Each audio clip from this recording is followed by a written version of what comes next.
C'est quelque chose d'incroyable de se dire, ben voilà, il n'y a personne qui est passé avant. On est vraiment immergé dans la nature. Il n'y a justement pas la nature et nous, on est dans la nature. Et ça, c'est magique. Il y a une certaine émotion, quoi. Et cette émotion, elle est polaire, quoi. On sent qu'il y a une force, que la Terre ici, elle a une force incroyable, quoi.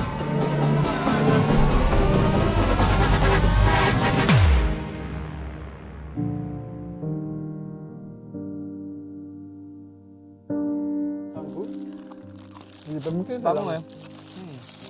Moi, je suis capable de me lever la nuit pour piquer de la bouffe. Hein.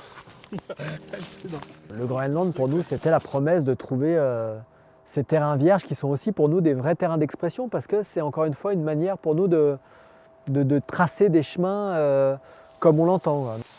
Déjà, dans le milieu de la montagne, c'est réputé en tout cas pour sa grimpe un peu parfaite dans des murs aux rochers exceptionnels. C'est des espèces de no man's land de nature dans lesquelles les seules règles qui existent, c'est celles qu'on s'impose.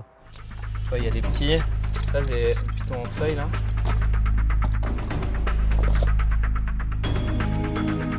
Ça y est, c'est parti.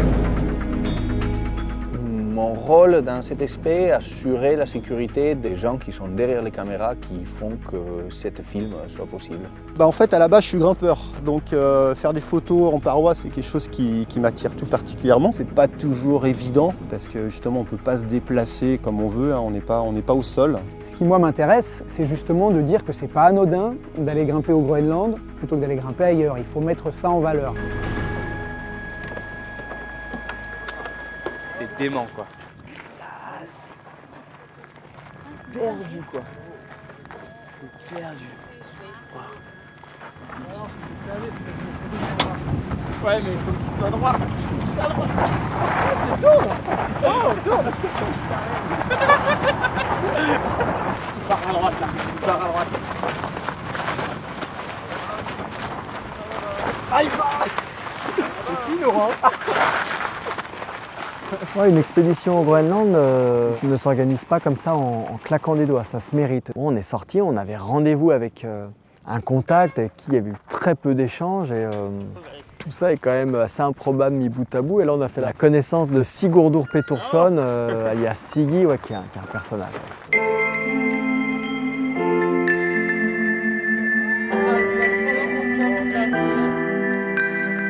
Quand on part de France, c'est vrai que la première chose qu'on nous dit, c'est faites gaffe aux ours quoi. Moi personnellement, j'avais qu'un truc en tête, c'était pas avoir peur de la grimpe, hein, c'était avoir peur de l'ours. Hein. Je me dis putain, si on croise un ours, j'ai pas envie de le tuer, mais j'ai pas envie de me faire bouffer quoi. Have you ever killed some polar bears? Yes. How many? I think this is 12. Okay. I think so. White? Polar? Yes. Right. Yes. No, black. Déjà quand on arrive, on nous prête tout de suite un fusil, un peu, très rapidement en tout cas. Voilà, tu sors pas d'un village ou d'une ville sans fusil. Tu vas pas faire le malin quand t'as le truc qui te charge quand même là. T'as qu'une balle hein. Moi ça me... Allez, je tire un coup. Tu veux tirer un coup? Vas-y. Je vais bien, ouais. Tiens tes lunettes. Tu veux tirer sur l'iceberg, ça c'est des coups à porter mauvais présage ça. Ouais. Si, mais tu peux tirer sur l'iceberg, là tu te touches hein. T'as chargé là? Ouais. Fais gaffe hein.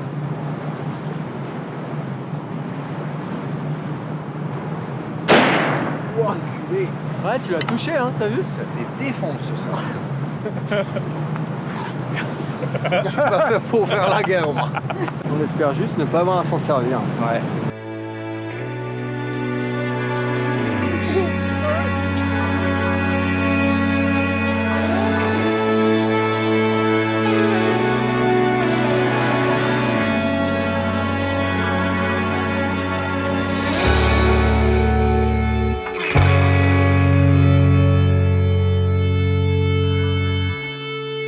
The mountain have a name? Kashira, Sheila? yeah. Kashira, Kakatiwa.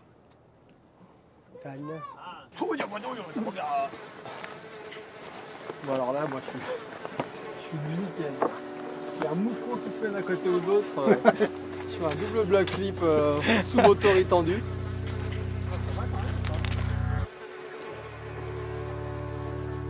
de la manière dont on arrive là, quoi. Lâché au fond du fjord, on est seul au monde, c'est quand même quelque chose de complètement fou. Aujourd'hui, il y a des outils informatiques géolocalisés qui permettent d'avoir des vues même 3D de quasiment tous les endroits de la planète. Et malgré ça, là on est sur le terrain, on est en train de cheminer en direction de notre objectif et on est dans une découverte perpétuelle. On est dans une espèce de mystère, quoi. Une vallée fait déboucher sur une autre vallée qui donne accès à une montagne, à une face. Et cette découverte, voilà, c'est juste...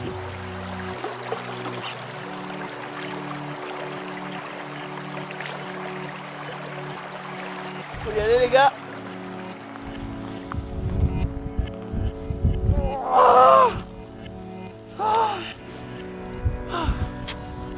Là faut pas s'arrêter souvent quand même.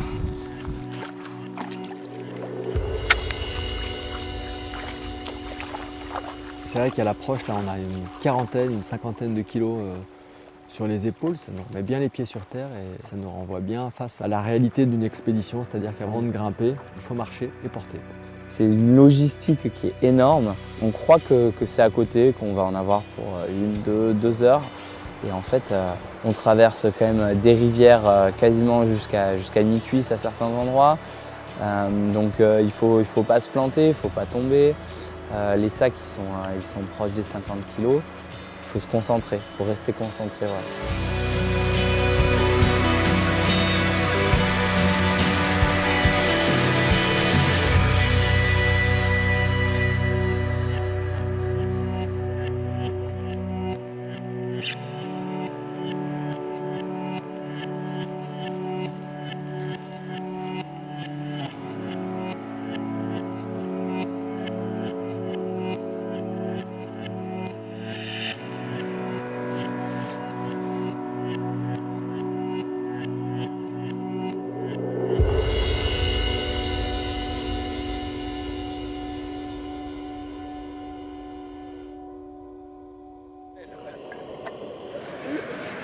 Bon, là, on a trouvé un très très bon rythme.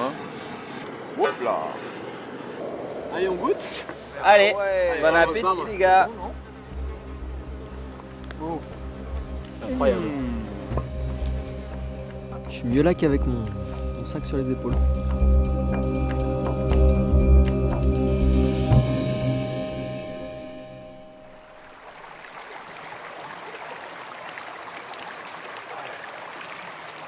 Quand tu fais de la montagne, tu regardes les massifs d'ailleurs avec des rêves. Et déjà de se dire que voilà, on est au pied de ça et qu'on a la possibilité de grimper, déjà c'est un accomplissement qui est assez énorme. Ce voyage là, il peut se faire juste en traversant des fjords, en marchant sur des glaciers. Nous, par notre passion, on le verticalise au final ce voyage. On se pose là, ça vous dit? Allez, ouais, on se pose. Les piliers qui sont là-bas, là, ils m'interpellent quand même. Cette brèche-là, c'est pas si raide que ça. Là, il y a une ligne à droite, ouais, sûr. Je vois une ligne évidente, logique. Ouais, là, ce sera raide, avec plus de relief que sur la partie gauche, on dirait. Hein. C'est classe quand même. Hein. Si, là, c'est carton plein. En étant au pied des montagnes là, de cette face, on a une vraie envie de grimper, de toucher du rocher, quoi. L'appétit grandit d'heure en heure. Et on va y aller, ouais. C'est quoi les loups? Bon, on va s'échauffer, on va grimper, hein, parce que là, moi, j'en peux plus. Ouais, merci. Allez. On y va.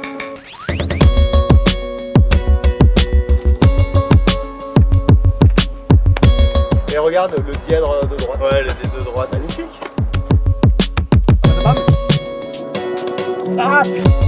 La surprise a fait que au niveau du camp de base, il y a un gros chaos de blocs donc, qui est super intéressant pour grimper. On est venu avant tout au Groenland pour découvrir l'escalade en fait. Donc que ce soit en parois, donc sur des grandes voies à ouvrir, mais également on découvre aussi de l'escalade en bloc. Quand il y a quelque chose à grimper, que ce soit des grandes voies, des plus modestes ou du bloc, on a envie de les grimper parce que il y a cette recherche, d'intensité qui est très forte, quoi. La colo main droite. Come on. Yes, aïe. Et le plaisir du bloc, il est multiple. Il est d'abord dans le fait de pouvoir trouver un chemin improbable dans une montagne qui fait un peu plus que la taille d'une cabine téléphonique. Donc c'est une petite montagne, mais c'est chouette parce que c'est vraiment du pur condensé d'escalade. Il n'y a rien entre nous et le rocher. Il n'y a pas de dégaine, il n'y a pas de mousqueton, il n'y a pas de corde, il y a le rocher et le grimpeur. C'est le genre d'après-midi qui font des belles journées de la vie.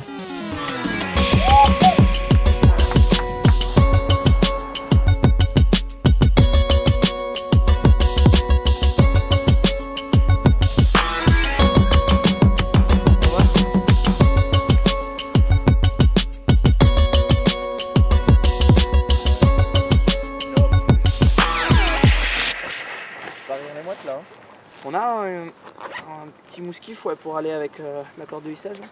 Ça va meuler là. Ça peut être la même là. Oh. Il y a un petit sac quand même.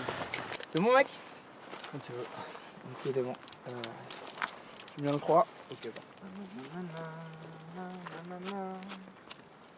On voit tous un peu une montagne différemment de notre point de vue.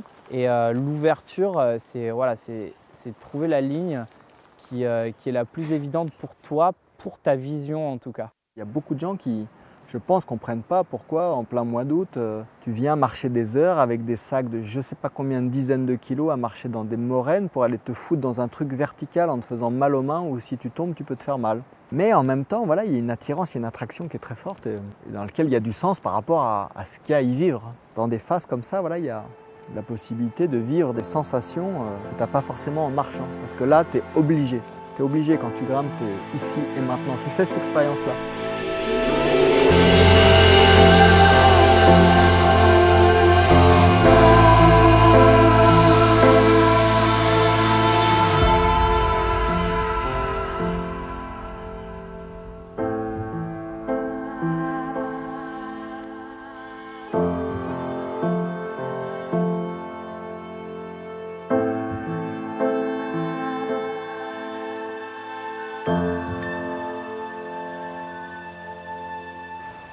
C'est génial de voir deux types au milieu de cet océan de granit.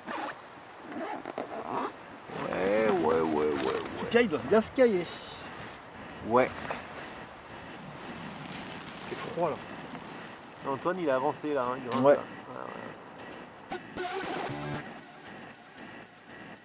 Oh Tonio!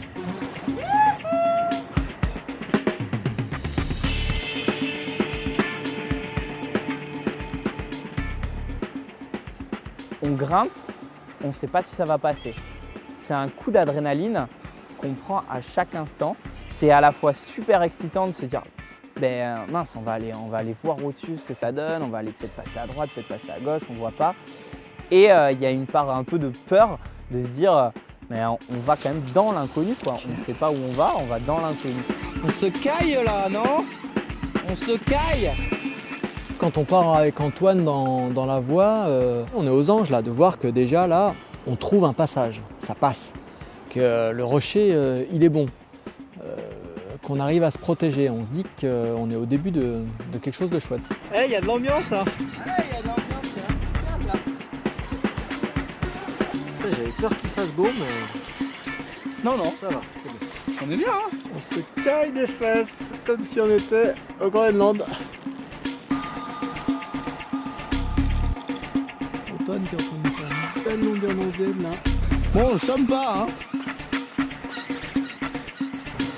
Je l'en quoi. T'as vu comme c'est sculpté? C'est majeur hein. Par contre, ça me oh là là. Là, ils sont dans un bon chantier. Il fait hyper froid déjà au camp base. On est avec la doudoune.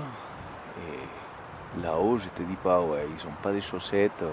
Ils ont une doudoune pour deux, pas de pitons. Je pense que ouais, ça va être des conditions dures, ouais. Vous nous entendez? Vu que ça grimpe sévère dans les longueurs, on n'a plus de pitons et puis on en a peut-être un peu assez pour aujourd'hui là. D'accord, de toute façon, vous avez fait un super boulot, les gars. Hein. Vous êtes à 60 mètres du sommet et vous avez parcouru une ligne incroyable. Ouais, on s'est bien sorti là, Antoine il vient de faire encore une longueur en sub B là, on pensait que ça déroulerait pour la dernière et c'est encore dur, on n'a plus de piton quasiment et on se taille le cul donc je pense qu'on reviendra plus tard. D'accord les gars, mais si vous les sentez comme ça, c'est bien. Hein. On attaque les rappels dans 10 minutes. Allez, on vous embrasse fort depuis les Cambas. Ciao, ciao.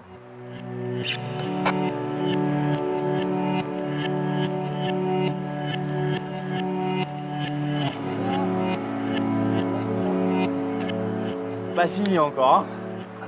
Il en reste un petit peu quoi. Ouais. Enfin, il y a 2 ou 3 relais aussi. On commence à toucher. Je te dis, et puis on continue ou on descend là? Il y a un petit côté un peu miraculeux, tu te dis, ça passe, ça connecte, il y a un cheminement là, c'est super quoi. En tout cas, quand t'es dans la face, tu peux pas passer ailleurs quoi. Même vu de l'extérieur, c'est logique. Ouais. C'est logique, ouais. C'est logique comme vous avez fait, ouais. On avait un petit copain là, tous les jours qui venait rôder autour du camp de base, c'était un renard. Et à un moment, ils ont même été 2. On a eu la chance, ils nous ont rien piqué, mais c'était assez agréable en fait de voir qu'il y avait de la vie. Au final, au fond du fjord, à part le renard et 3 oies, il n'y avait pas grand chose quoi. La pluie est arrivée. Non, mais ça va être bon pour la récolte de maïs de cette année. Martine. Non. Il n'y a plus de café. Il n'y a plus de café. Ma, fais quelque chose, Martine. On a eu 4 jours de pluie. Donc voilà, sur le papier, c'est vrai que c'est pas agréable parce que t'es pas en train de grimper, t'es pas sur la paroi. Même si on n'a pas grimpé, une expé c'est pas que de la grimpe au final. Ces moments-là, ça soude réellement et on voit comment tourne l'expé parce que ça peut vite exploser les jours de pluie, alors que là pas du tout, c'était excellent quoi. Non, mais non, parce que moi je sors pas sous la pluie même pour du 3 gouttes. Tu vas à Fukushima quoi. Et tu pourrais au moins l'assister. Courage! Allez champion! On ne revient pas dans 2 minutes, vous venez me chercher, ok?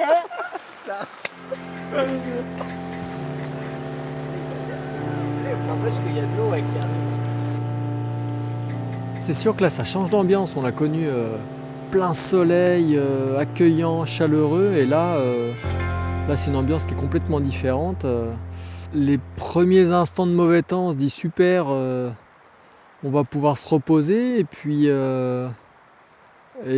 dès le deuxième jour, moi je me demande un petit peu ce qu'on va pouvoir faire. Il y a cette volonté de grimper, mais ça c'est pas possible. C'est aussi l'absence d'action et de calme qui fait aussi paradoxalement se lever la tête et prendre conscience du lieu.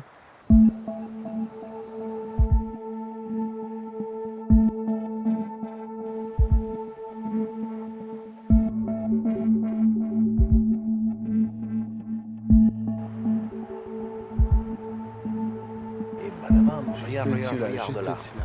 Bam. Ah ouais, trop classe.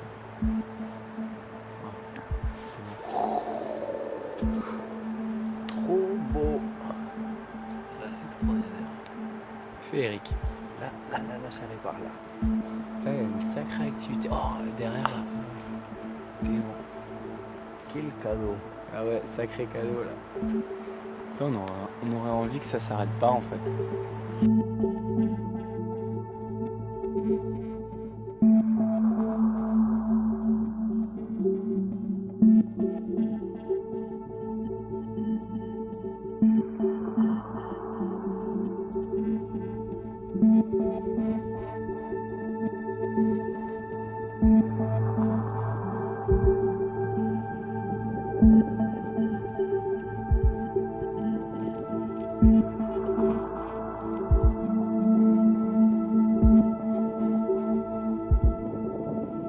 Ici, on est au Groenland. Qu'est-ce qu'on fait ici quoi? Pourquoi on est là? C'est pour assouvir un peu nos pulsions de grimpe et d'envie de voyager.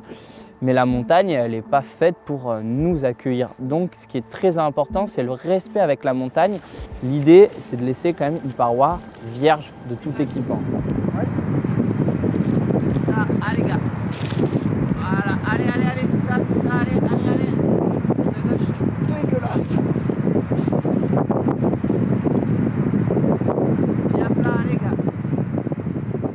L'ouverture d'une voie, oui, c'est compliqué. Dans ces grandes parois, on a du mal à repérer les dièdes, les fissures, on ne sait pas quelle taille ils sont, si les fissures sont bouchées ou pas. C'est des longueurs complètement exceptionnelles, quoi. Avec du cheminement, avec de l'engagement et de la difficulté en grimpe, quoi. Voilà, c'était exceptionnel, quoi.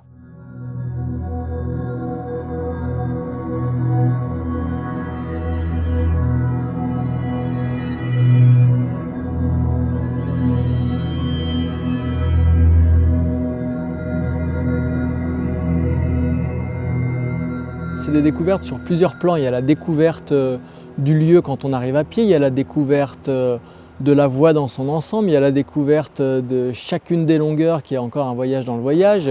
C'est aussi un accélérateur en termes d'amitié là, par rapport à Antoine, c'est qu'on est parti dans un contexte un petit peu particulier, on ne se connaissait pas, on n'avait pas grimpé ensemble et moi, je ne savais pas à qui j'allais m'accorder. Je me dis pour savoir si tu as un ami, emmène-le en montagne. Et là, moi je suis aussi heureux en plus d'avoir fait cette voie, d'avoir fait cette rencontre avec Antoine. Un super grimpeur, super alpiniste, mais aussi un chouette bonhomme. Allez, je te suis. Hein. Mythique! Bravo Antoine! Là, je vois le sauver là. Tu veux le sauver? Allez, c'est à 2 mètres. C'est bon. C'est pas gagné à tous les coups, quoi, qu'on s'entende bien. Et je pense qu'on a, voilà, via cette expé, via ce voyage, on a tissé de vraies amitiés. Et voilà, c'est deux choses. La découverte d'un lieu qui est quand même qui est à couper le souffle, la grimpe et les gens. Yes, mec. C'est bon ça? Ah, c'est dément. C'est vraiment très classe là. Et chez nous, on n'a pas des lignes comme ça. Bah, il n'y en a plus là. Les anciens, ils ont tout ouvert, puis ils ne pas dans des faces comme ça. Ah ouais, non, là, c'est énorme.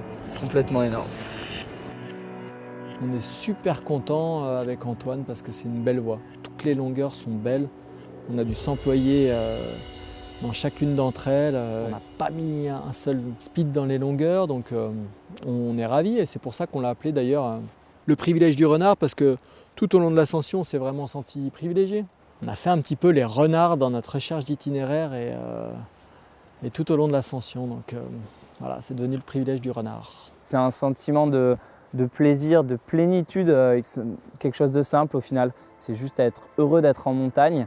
Je pense qu'on ne s'en rend pas forcément compte quand on arrive au sommet de ce qu'on vient de faire avant. Et c'est dans la descente que tu te retournes vers la paroi et tu te dis « Ah ouais, on était là-haut. Ah ouais, c'est classe, on a grimpé ça. »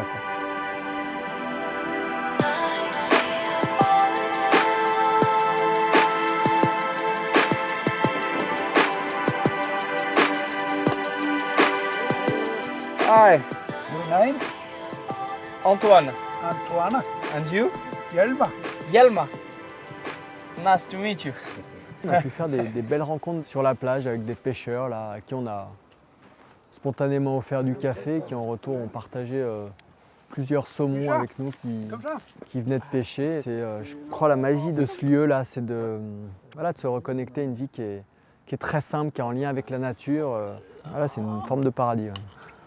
Oh là là. Oh là là. Oh là là. On se rend compte qu'au final, nous, on vient ici pour vivre quelque chose d'un peu d'exceptionnel, dans un lieu exceptionnel. C'est notre expédition à nous. Mais perdu au fond de ce fjord, il y a des pêcheurs là qui vivent ici à l'année. Et en fait, partout dans le monde où qu'on aille, il y a forcément des gens qui vivent dans ces coins reculés. Et qu'en fait, notre expédition, c'est simplement une vie simple pour eux, quoi. French. Saucisson. Saucisson. Un échange culturel, saumon et saucisson. Ouais. Koyana. Itikta. Itikta. Ah. Kuyana itikta. Itikta. Koyana. Kuyana Itikta. itikta. Koyana. Rihanna. Itikta.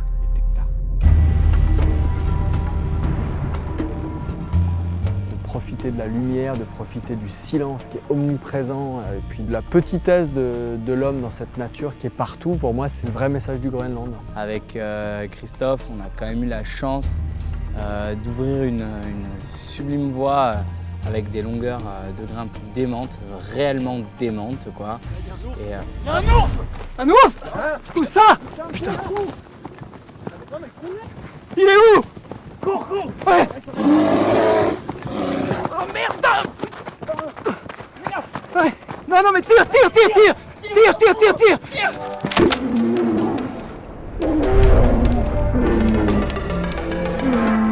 Alright, listen.